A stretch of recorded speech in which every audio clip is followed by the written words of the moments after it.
welcome back. Hello, Wavis. Hello. Yeah, welcome. You know, Kenji, just now when we dance, right? I was hoping you are a beautiful girl.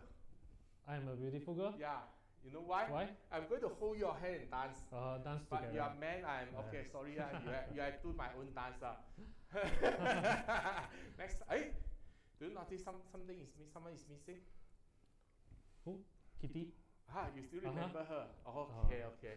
Yeah. Someone called Kitti used to be in the show one. Tonight, gone missing again.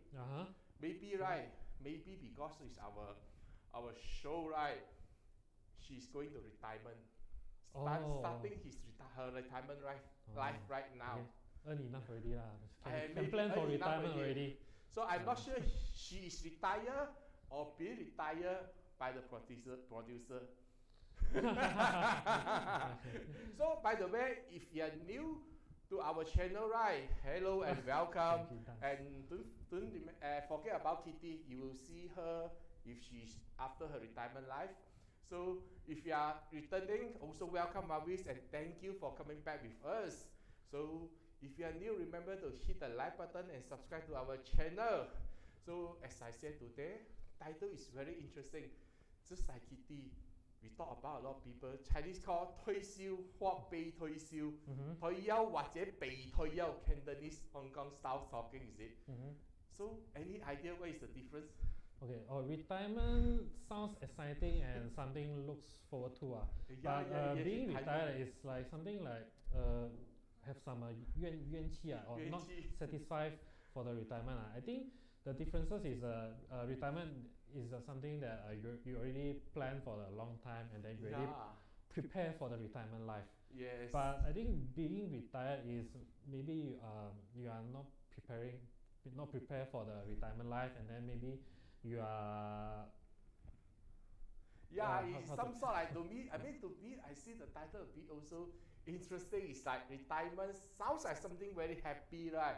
Joyful, looking forward to being retired. It sounds like something, a lot of unwillingness over there. So a lot of 怨气 like, I'm being retired. That's mean like being asked to go for a retirement on that. Hey, don't jealous on my retirement. You are being retired by the producer, I guess. Not retired, Kitti. So I think actually this is also linked to the planning itself. So because like Malaysia, our official retirement age is 60 years old. 60 years. So in some multinational company and some even big company, right, like it or not, by the days you celebrate your 60 years old birthday, Chinese call 上手, the day you 擺大手, the day you retire. So if you are planning for it, then it's good. If you are being retired, I'm not sure. I have to check back everything about that, right? Being retired, which means that they are not prepared, maybe not willing, or because of the law maybe enforcement. they lost their working opportunity, or their income, or maybe the employer prefer to hire at a younger age. I'm not sure. Or maybe cheaper after payment for 60 years, not 60, 30, 40 years. But right now, thinking about that, on your last round with us also talking about retirement, right? When you join us. I think it's already 2 months. Yeah. So it's about 2 months ago. We also having some value session about the retirement planning, right? But on last week itself, Bank Negara Malaysia, Bank Negara, the central bank for Malaysia, just revised our OPR rate, and you know the inflation is so high right now. So how whatever we talked about previously in the previous show, or whatever calculation we did in the value section, it's still valid. Do we need to recalculate everything again? Actually, so the figure, everything changed. Retirement plan changed. Actually, definitely there are some changes. Actually, for the interest rate hike in our financial planning, that definitely is a big topic, and then we need to take into consideration into this. So don't worry, let us look into it at one by one. So first of all, do you know what is OPR and what it will be impact if, let's say, the OPR increase? So anyone guess why the whole world, and even like the US, our Taiko, is increasing their interest rate? OPR, I think I know it's called overnight policy rate for Malaysia. The I terms, think yeah. In Malaysia, I think the taiko started from US, right? It sounds like a trend. Somebody did something, everyone just follow behind. It's just like a fashion like that. It's just like You did it, I follow. taiko lead, did it, and then so I must show follow. respect and follow behind. Right? No, This is how we are increasing. Actually, actually there are reasons why all the countries are increasing their interest rate. So let me explain it in a layman term lah. So let me take one example. So I don't talk like a teacher teaching in front of a class in front of a class. So let me take one example. It's very simple to understand. Let's say today, just like 2 years ago the interest rate is very low. 2 years ago, yeah. Yeah, the US decreased their interest rate. Malaysia also decreased their interest rate. Yes. Let's say today the interest rate is even lower at 0%. You put your money into the FD, you don't get any single cent, and then your housing loan have no interest rate. What would you do for this kind of scenario? I'm not 100% sure, but I did hear someone told me that she have a relative in Hong Kong. I think once few years ago, maybe more than 10 years ago, interest rates were going very low, close to zero or what. So what he did was take out all the FD, all the money in the bank, and top up with some additional mortgage and not additional motor loans, right? And guess what car? Wow, what a nice this way is definitely to spend the money, right? What people will get do. Your best car. Like I also heard before, last time EPF people can take out their money from EPF, and people take the money to go and 改车 how to say? Modify their car and then buy that for luxury spending. Yeah, but then they need to modify the bike, right? So exactly. So if your money put in your FD is didn't get any money back, or the return is very low, then you might think of you take out the money and do something else, or maybe you want to start up a new business to get a better return. So in a low interest scenario, that is very good, in a very low interest side. So in that case, we can always have a close to free money to spend, low interest loan, expand the business, we can buy more, spend more, borrow more money, expand the business. But when good things come, definitely another view is the bad things. So what the bad things will happen is inflation. Yeah, because the goods, the money supply is overflow in the market, and then the demands is very high for the goods. So the price of the goods will increase very fast. So that's why for the past 2 years the inflation is so high, especially for past 2 years is very obvious compared with the previous year. How come a lot of cash overflow in the market? I mean, low interest rate. What you mean is when low interest rate, people take out their saving, take out their FD, go and borrow loan for their car, which means the supply of the money is much more in the market. Yes. The money in circulation is much more compared to the higher interest. So which means we can buy more, and then why is inflation? Because everyone got more money to buy. So in that case, which is good. You can sell more. But then you can sell more, but then the price will go up very fast. Like inflation, it will go up to 8% or 10%, which is higher than the average rate. It should be around 2 to 3%. So this is why the government or the central bank will do. They will increase the interest rate, and then people will start to save more in the banks or start to pay more to their loans, or example their mortgage. So less money will circulate in the market, and then the demand will go down. That's why the price will go down as well. This is for to control the inflation. Now I recall there's something we learned in the secondary school also, right? I think what you are talking about is more like a demand and supply kind of thing. So when interest rate is very low, so the demand for the goods is higher. So when the demand is higher, why our producer cry? Interest rate is low, is happy. Demand is higher, now you should cry.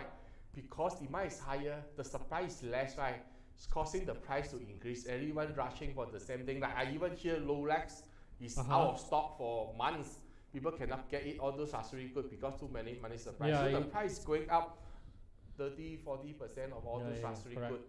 So right now what the government doing is try to, the news always say fight the inflation, which means what they are trying to do is more like, I think, control the supply, the circulation of money. So when we have less money in the pocket, or when we cannot get a cheap loan, and we need to pay more for our loan, our mortgage loan, our car loan, then our demand for the goods will be lesser.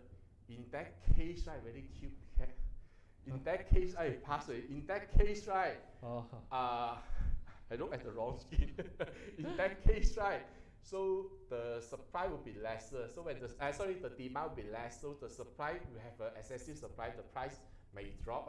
Yes, yes, correct, right. So this is, in short, is when is to control the market.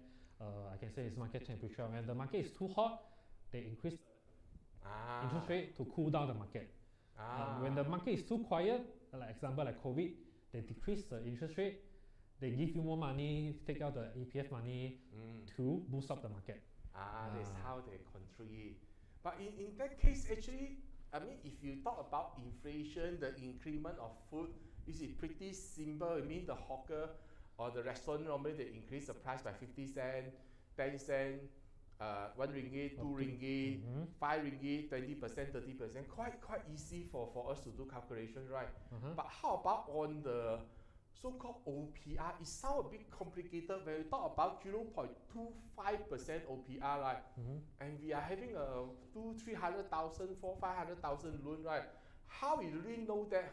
What is the impact? We just use a simple calculation, 500,000 times 0.25 divided by 12.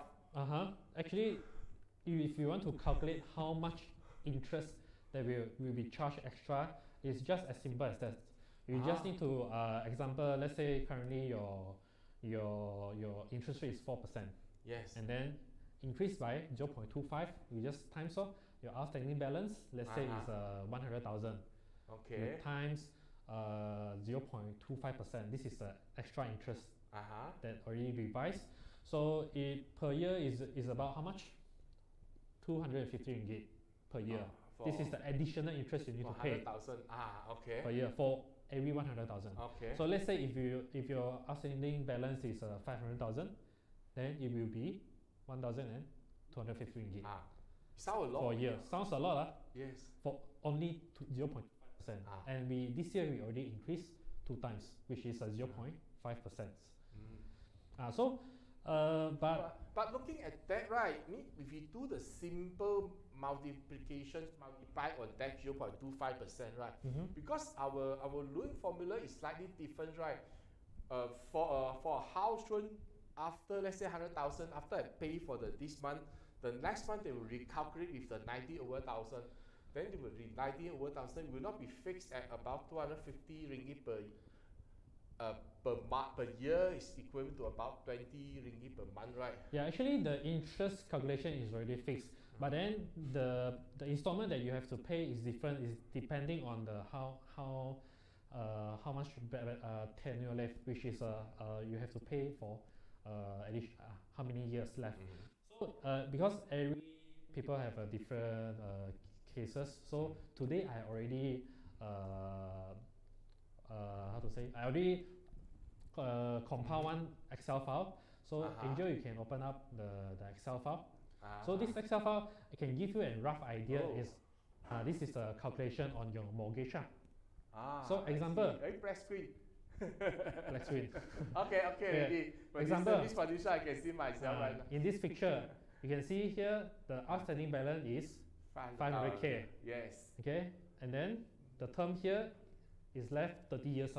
Yes. 30 years. Okay, and then the interest rate. Let's say today the interest rate is 0.25%. So from here you can see the installment you have to pay is 2,400 something lah. 2.4k. 459. My eyesight is better. So I have a glass. I didn't wear glass. Okay, so about 2.4k. So from this 30 years, total 30 years, the total interest you have to pay is this amount, 385k. Okay. Am I right? Yes. Yeah. This is the interest you have to pay.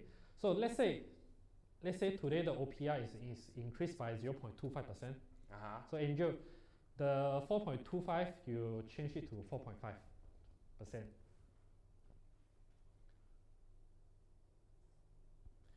Yep. So 2533. enter. So the installment you have to pay right now is how much? I cannot see. 2533. 2533. Yes. Increased by how much? I cannot remember the previous one. I think less than 100, about 50 to 100 ringgit. Based on this 0.25%. And then the total interest rate, you can see here. 400,000. So it's 300 plus, so right? 385. 385. 0.25 in 30 years, I'm paying extra almost 30,000 interest. This is the rough idea lah.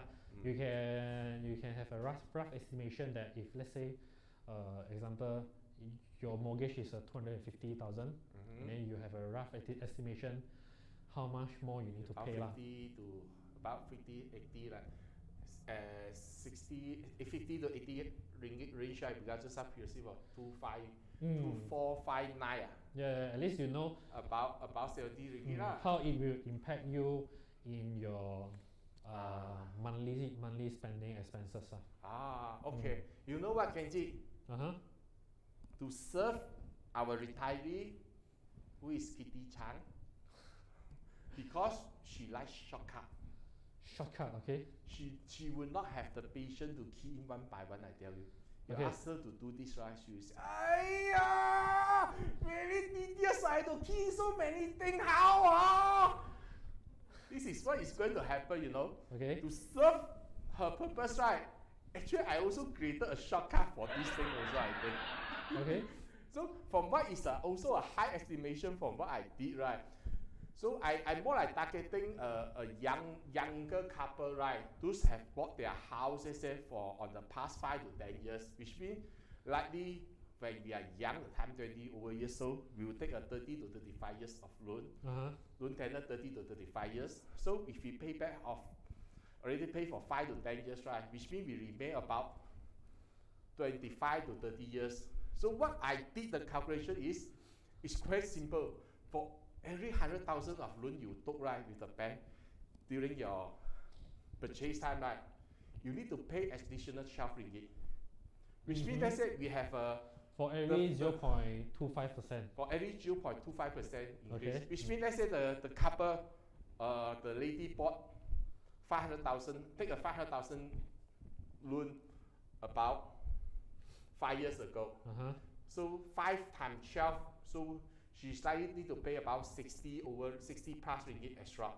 So let's say if she only take a 300,000 loan, 12 times 3, 36. About 36 ringgit. It's a million. That's mean taking about 120,000. Sorry, about 120 ringgit extra. How faster, right? So this is a simpler way to get a rough estimation, no? But this is, I would say, this is a high estimation for me. I would think it have a, we call it what error margin or tolerance margin of plus minus 10%, which means when you see the figure is 60, you can be 66, it can be 54 like just an that. estimation. Just estimation, but it's a good guy if someone want to do it fast, right? And I don't want to key so many data. Just multiply 12. Let's say it's 350,000, you just multiply by 3.5, right? Yeah, it's quite simple. Yes. I mean, that's hopefully that will be help. So actually, we're talking about when we are when we have the OPR risk increase, right? The money circulation is less already. We cannot spend much. House loan, we have to pay more. Car loan, luckily, normally Malaysia use a fixed rate. Normally wouldn't have much adjustment. But looking at that, only government controlling the good price. But I mean, controlling the inflation, I will feel it in next week or next month. You might going to take a year or six months to feel it. So any immediate benefit for us actually if there's an increase in so-called OPR. The one very obvious effect that you can enjoy is our fixed deposit rate. Fixed deposit rate. OPR rate is increased.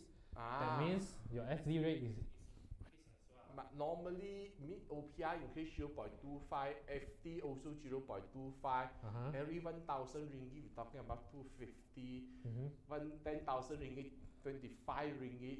It didn't like a lot. Actually, but you've forgotten about the compounding effect.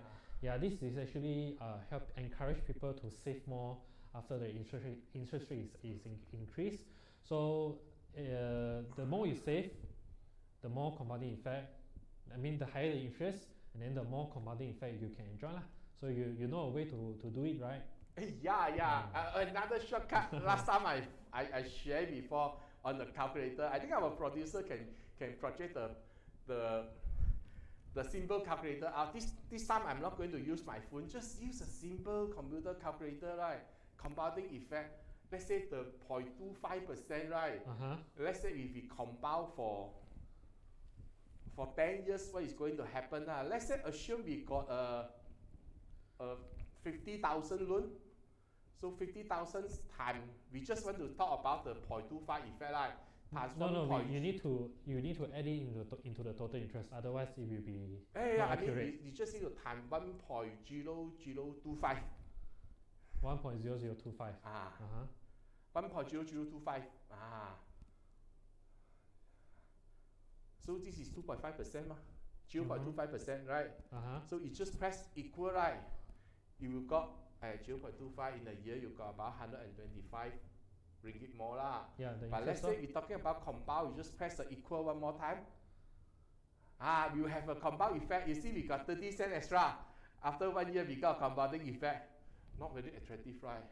Yeah, because in 0.25 is if you talk also 125 for 10 years, 1,250. Let's press for 8 more time and see. 1, 2, 3, 4, 5, 6, 7, 8.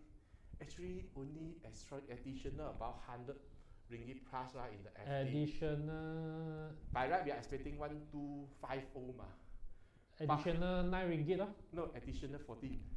14? 1,250. We are expecting 1,250. Yeah. Maybe we 14 ringgit. Let's say the guy is going for the 30 years FD. The 0.25 is how much? Hit for 20 times more. Oh, my producer give me a eyesight. Okay. You 加個時機，原來要加個時機。Wow, actually 30 times again. Still so less. Actually, not very attractive. But you're looking at the compound effect, right? Honestly, 0.25, right? We're talking about 250 for every 1,000, right? Yeah, we are getting about now you're getting about 300 over ringgit extra over 30 years, right?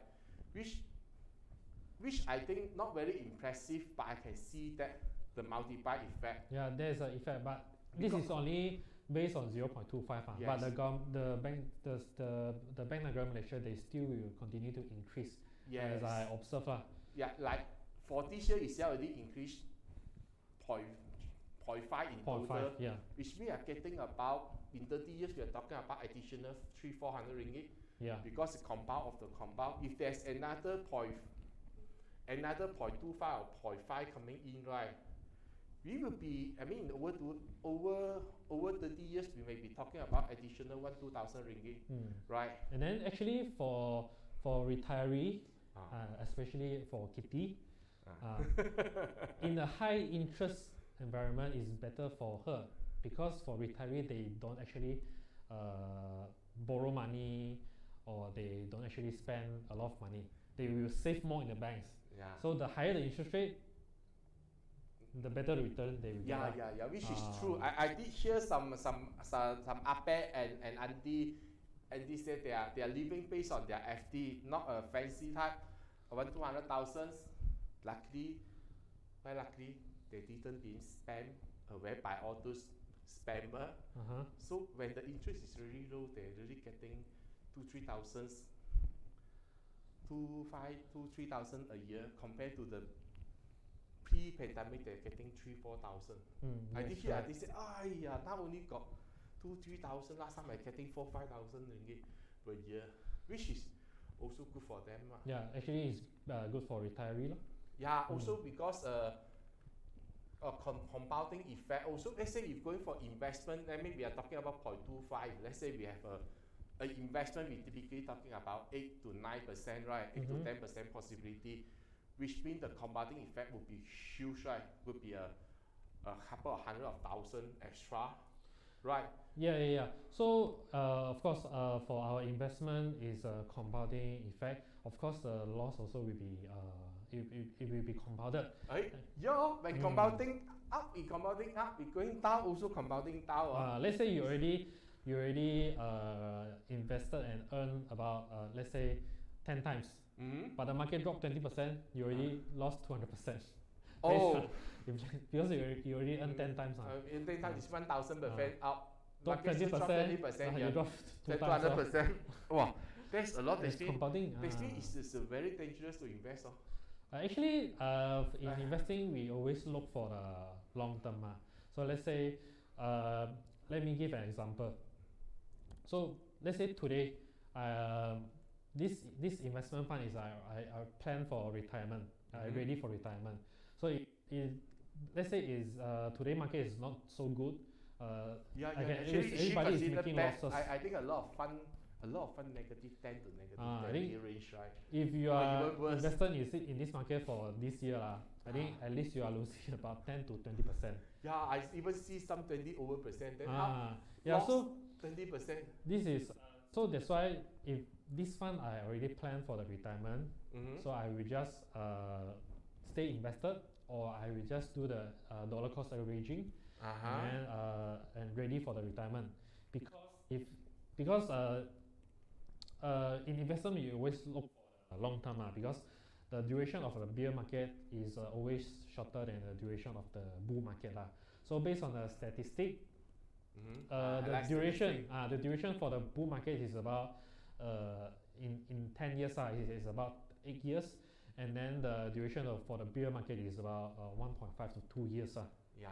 I read that statistic before also, because let's say typically I think the bear will run for a range from 6 months to up to about 30 months, which is 2.5 years, 6 months to 2.5 years. On the bull, typically they can run as long as continuously maybe 7-8 years. And right now we are actually at a bit of the exceptional. I think we are at the second longest bull already, which is going up for about more than 10 years already. Now already go back to bear, based on technical.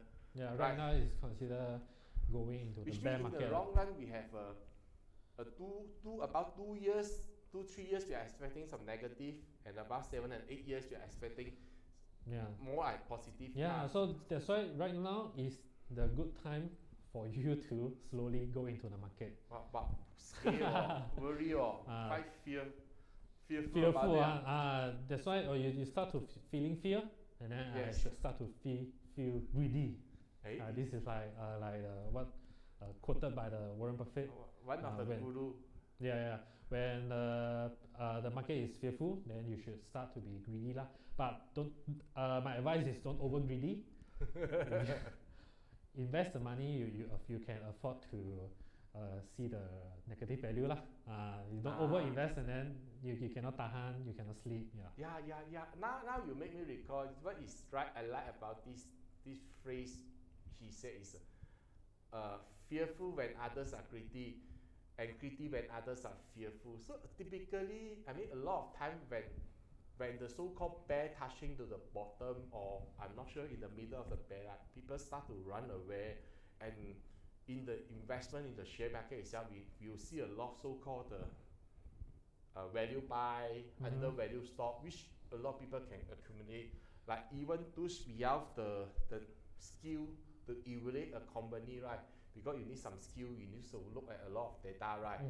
Or we have no time for that. Actually, the unit trust, that's why they keep on talking about long run, possible 8 to 10. Sometimes some fund is underperformed, it's not reaching that. But that is why you can earn more actually when you are purchasing it during a downtrend, right?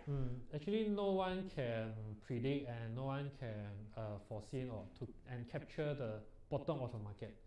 But during this timing, you can start to accumulate, and then accumulate more stocks or more unit, and then to because it's discount right now, I can say.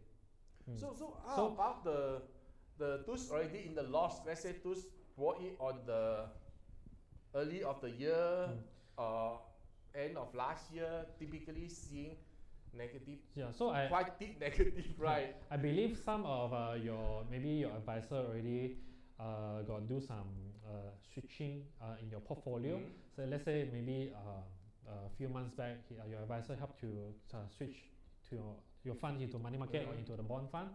So I think what is the strategy right now if you move some fund to bond fund previously? Mean we have to talk to the advisor. Now is the time make them work. Yeah, you have Ask to them. start to think. Maybe you have to start to do some switching again. No? The strategy, what Yeah, we the should strategy. do. Yeah, maybe you should start to switch some percentage into the equity market.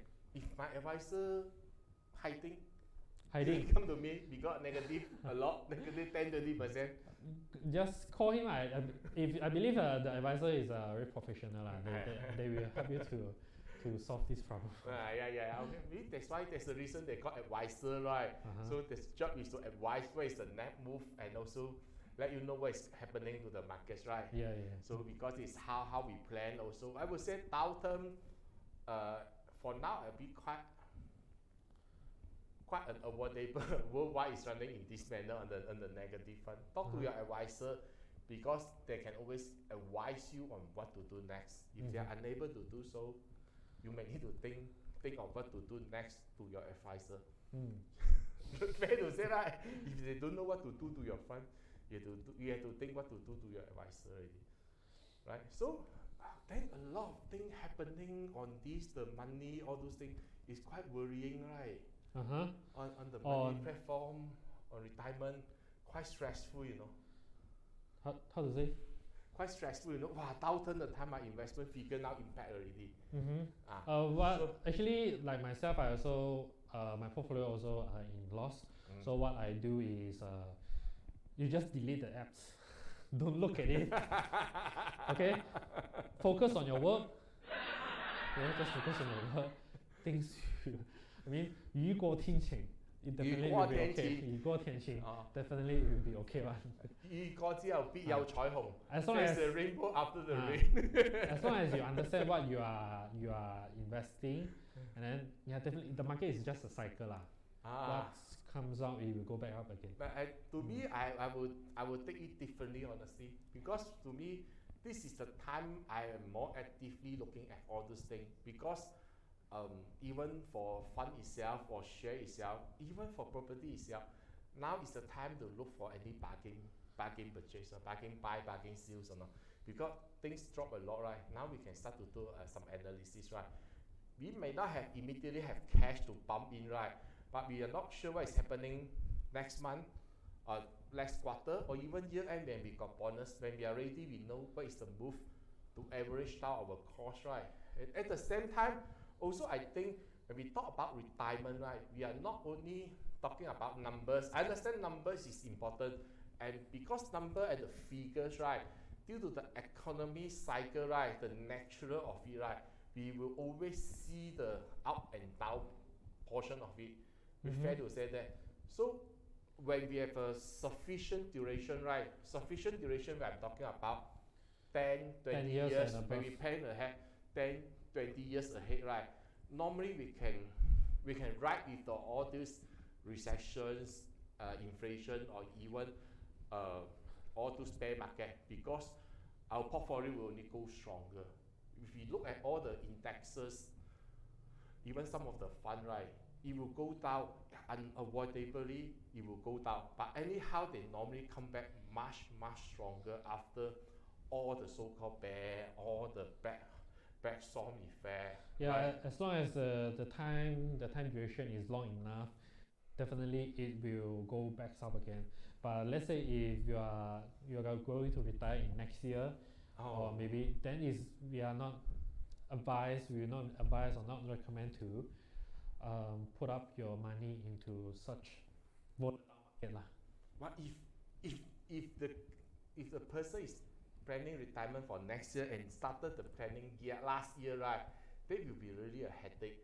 I think for those started the plan and started their saving, their retirement plan, right?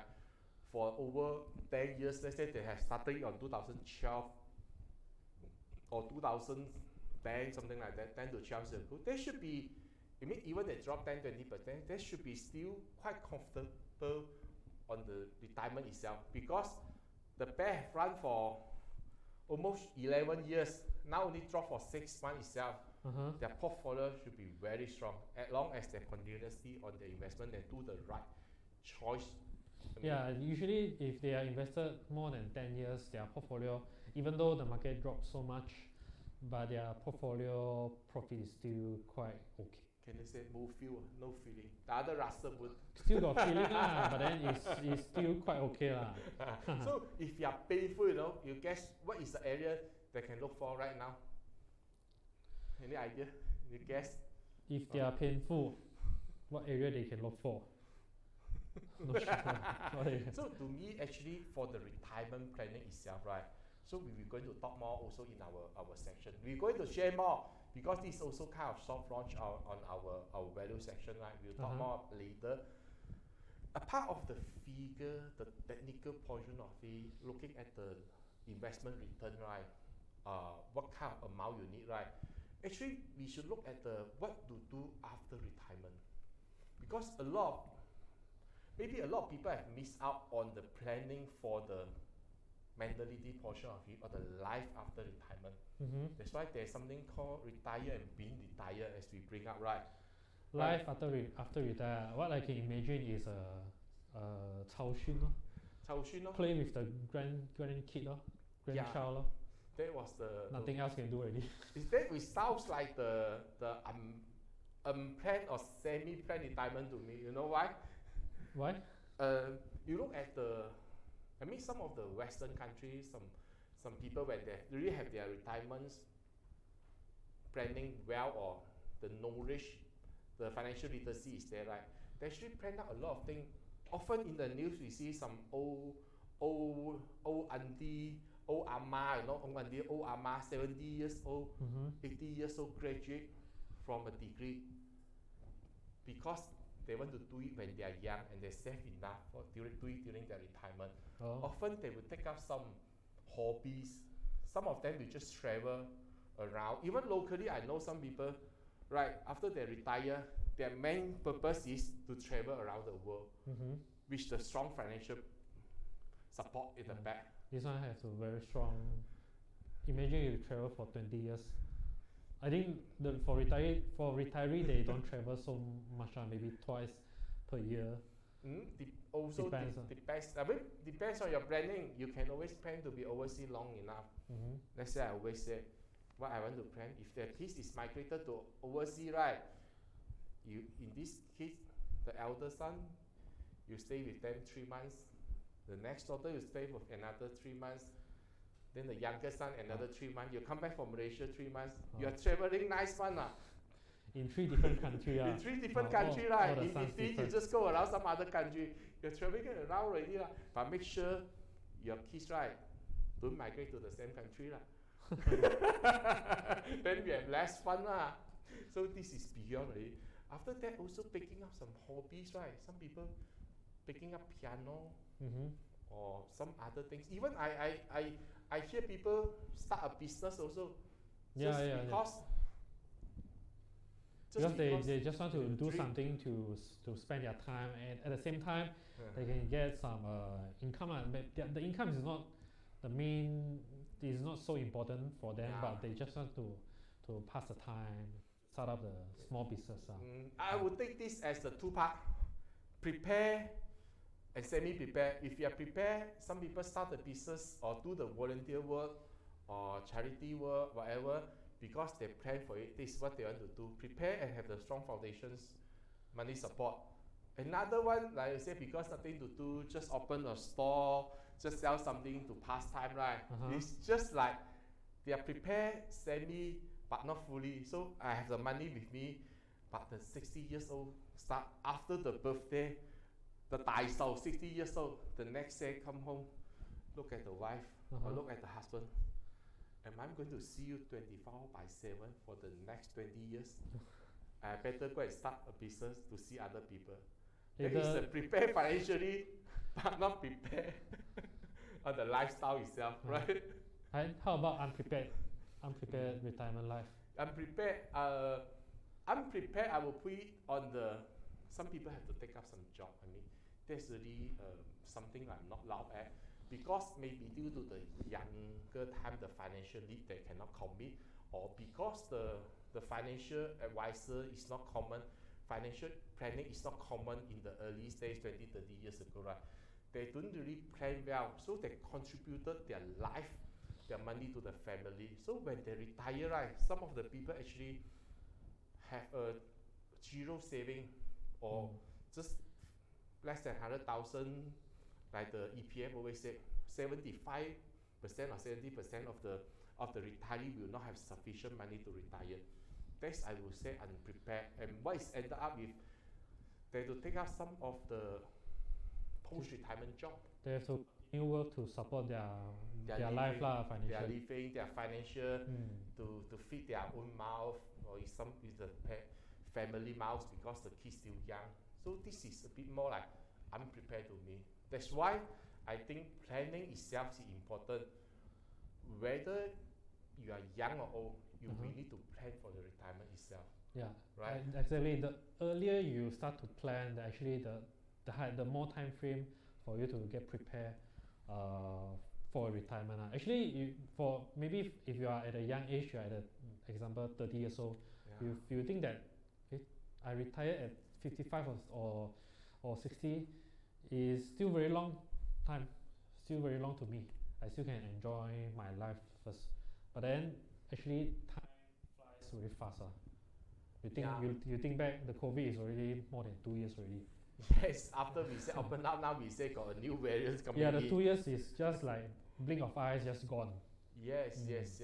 So prepare for it, not only for the financial portion of it. Even I said, I will view as even as a financial planner, advisor like us, right? We're not only looking at the figure, we should support the planner, the retiree, the client, right, on their life after that. If not, when you're prepared financially and you don't know what to do, and you see some uncle sitting in the coffee shop playing chess, playing mahjong. They view it as a hobby or not, I'm not sure, or they plan it or not. If there's a choice for them 20 years before retirement, will they going to pick mahjong or sitting in the coffee shop to chit-chat for the 3-4 hours a day for the next 20 years would be something they have to plan for their retirement or not. If that is what they want, fantastic, because this is a planned retirement. So Sil, you already imagine how is your retirement life? What is your plan for retirement? My plan, for me, what you want to do? Simple. Try to get my kids go around, so I like go around, stay here a bit, here and there. Or just like what you say just now. This country 3 months. This I get you 3 months, 4 months, 3 months. So in between I go to other places to travel, so I can cut out some costs here and there. And also, because in the financial advisory firm, right, they don't really have a lot of the limitations on the age itself. Maybe I can contribute back to the society. Maybe more on supporting people on the financial portion of it, like the education, sharing of the knowledge, sharing of the experience, right? Because like I did have a guru, I attended some class, right? Typically, a bear market will come in every 10 to 12 years or 8 to 12 years limit, right? When we are 1 year old to 20 years old, we might still studying. We might not experience that. 20 to 30 years old, some people already in investment. Some people may only start working or enjoying life. 30 to 60, we might only met with 2 or 3 times of the bear market itself, which is a very precious experience for a lot of people. We know what to do when the thing hit again. So when we experience that, let's say when you're 20s, when you're early 30s, right? When you see again on the early 40s, your master will tell you what to do next. You know whether you should be greedy or you should be fearful. So when next time central bank announce interest rate drop, you know what you should do. And then when interest rate is increased, you better take up more money. Save more. You yeah. better take more money beside you. Actually, it reminded me, I met a very, very old uncle lah, with respect.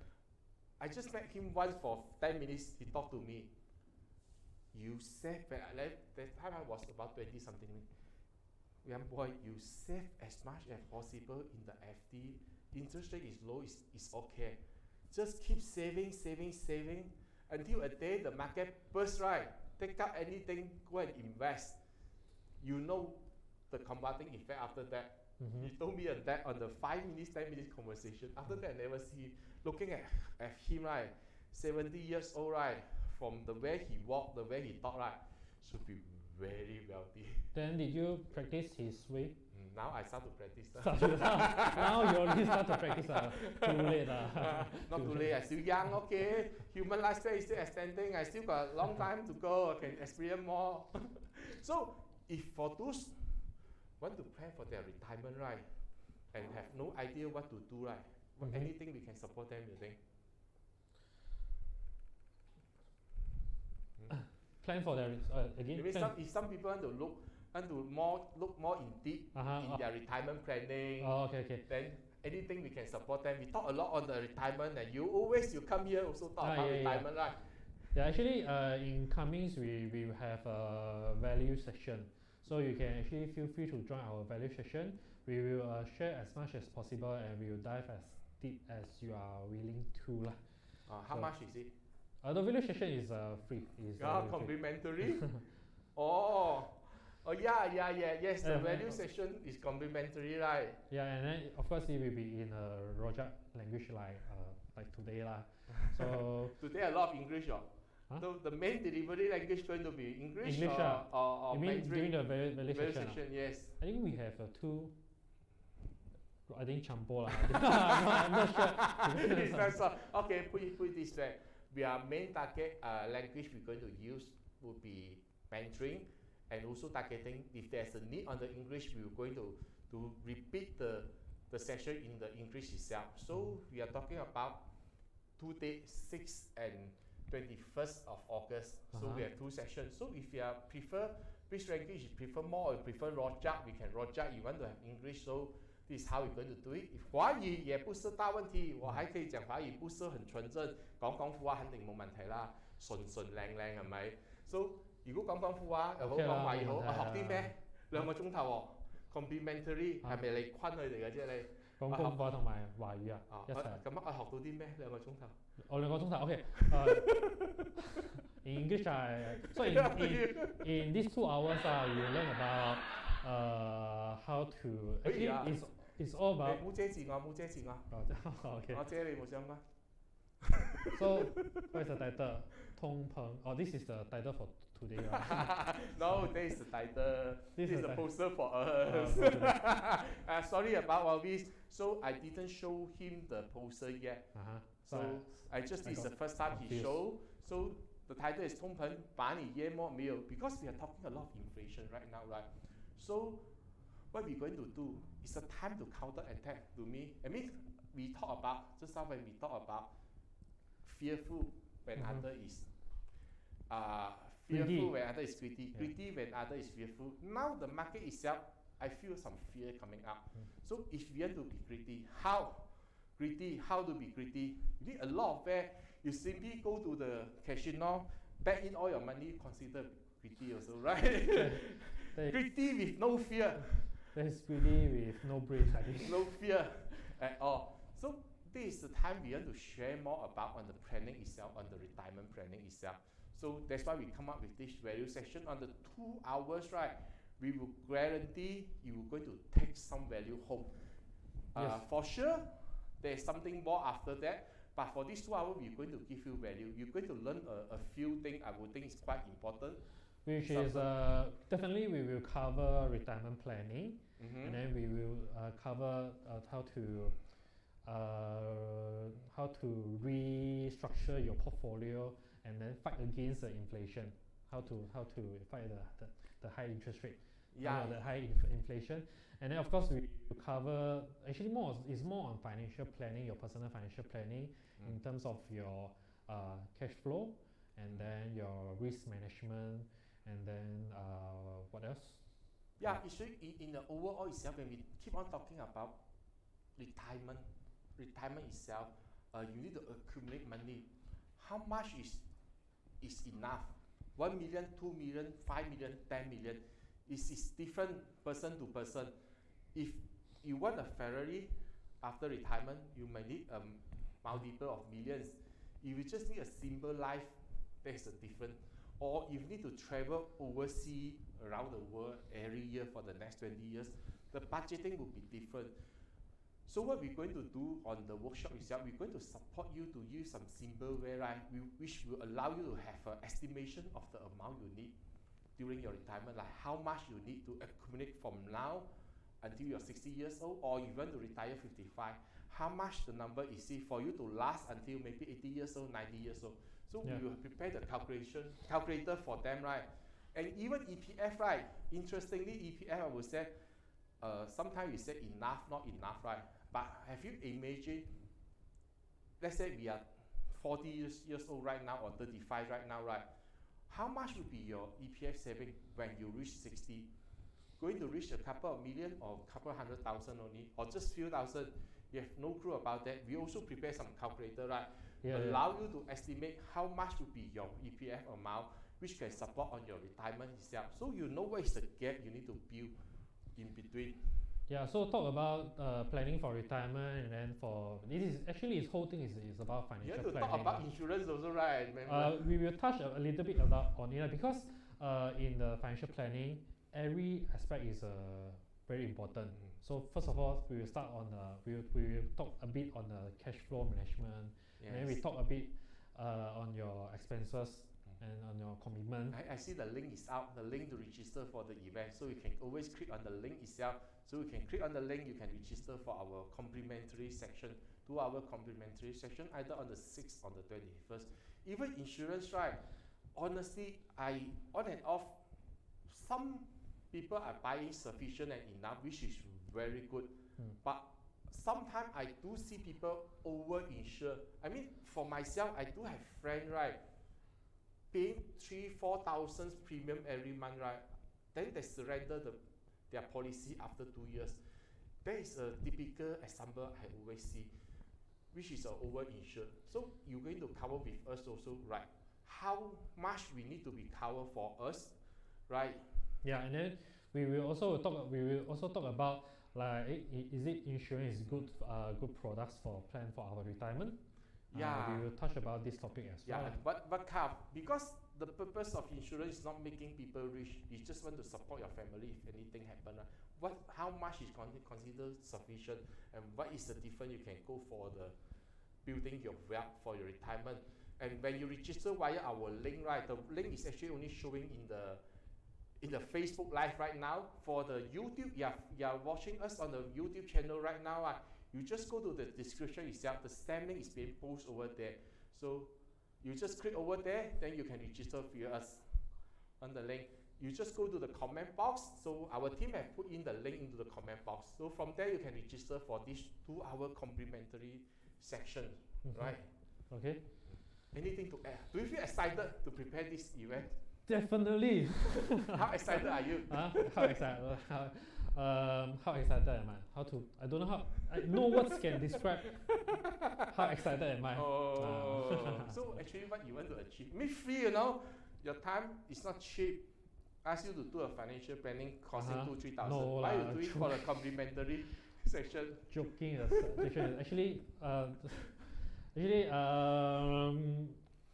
Actually, what I think our purpose is the same lah.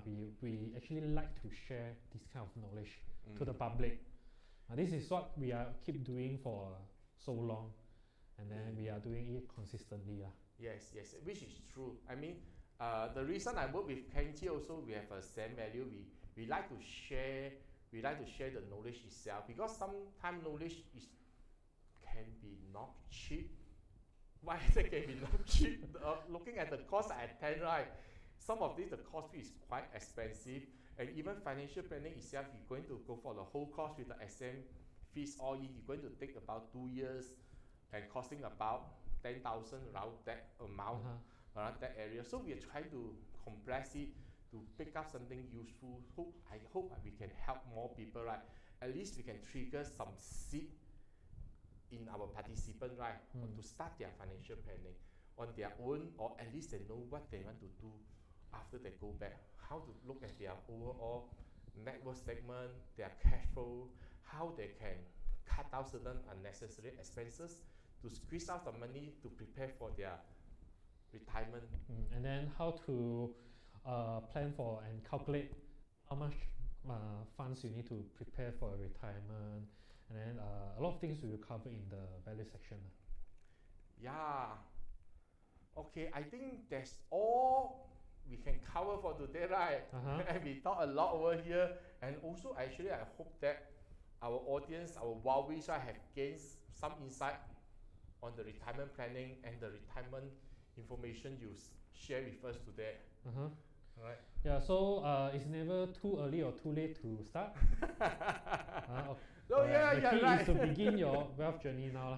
No, I laugh because you like our motto a lot. On that you can read out. This is something we like also, because the important thing is we always have to start it, no matter late or now. Even just like I mentioned, you're retiring 2 years later, or 1 year later you started investment and there's a hitting a negative right now.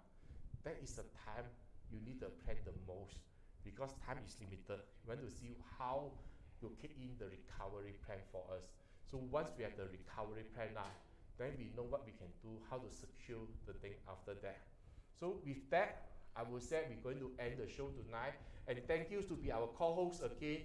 While Kitti is experimenting her retirement life for a week to see she's suitable for retirement or if not, she may be coming back up on the next show. Let's see how is it. So remember, we always end with this is never too early or too late to start. The key is to begin your wealth journey now. Yeah. Bye, Wowbies. Bye. See you all next show 2 weeks from now. So which is 27